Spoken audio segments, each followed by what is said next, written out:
Walimu wametakiwa kutumia taaluma yao katika kuleta mageuzi ya fikra ya kielimu katika jamii, kuwa mfano bora katika malezi, lakini pia kuwa mstari wa mbele katika kupinga vitendo vya ukatili kwa watoto. Hamisi Suleiman anaarifu zaidi.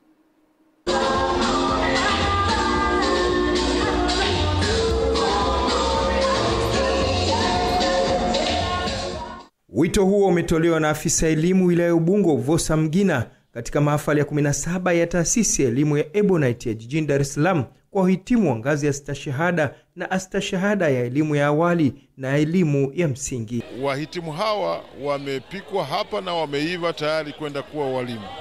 Wito wangu kwao ni kwenda kusimamia maelekezo yote yaliyotolewa, kwenda kulea wanafunzi, kuwafundisha kwa mujibu wa maelekezo ambayo wamepata.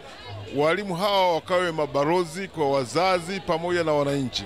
Serikali sasa kupitia Wizara ya Elimu imeanza kutoa ujuzi kwa wanafunzi wetu ili watakapomaliza kidato cha 4 na level zingine pamoja na elimu waliopata kwenye masomo mengine wawe na ujuzi ambao wanaweza kufanyia kazi. Mwenyekiti wa ushauri taasisi ya elimu ya Ebonite ambaye pia alikuwa afisa elimu mkoa wa Dar es Salaam Mwalimu Hamisi Lisu amewaasa walimu wao kuwa mfano wa kuigwa katika kuhakikisha wanafuata miongozo wa wizara hiyo katika kutoa elimu na kusimamia maadili ya kazi yao. Kama alivyosema mgeni rasmi, mnaohitimu leo hii,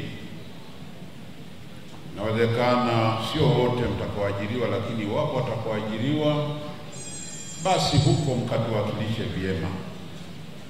Mtajisikia vibaya sana mtakaposikia mwalimu aliyemaliza Ebonite amefanya jambo la ajabu.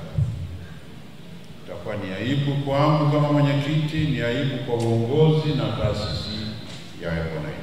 Walimu wameanza kusoma vizuri na kozi inaendelea vizuri.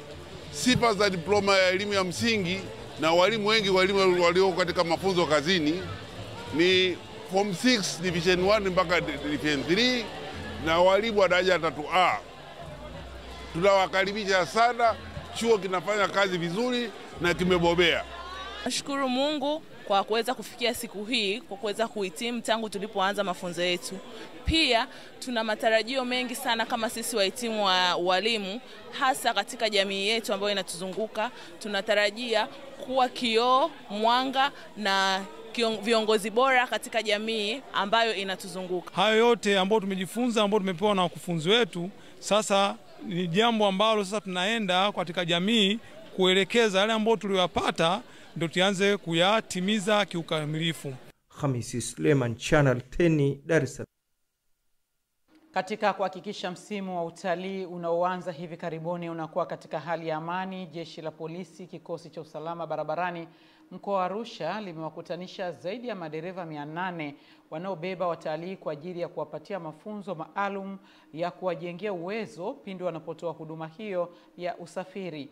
Akifungua mafunzo hayo mjini Arusha, kamanda wa polisi kikosi cha usalama barabarani nchini, kamishna msaidizi mwandamizi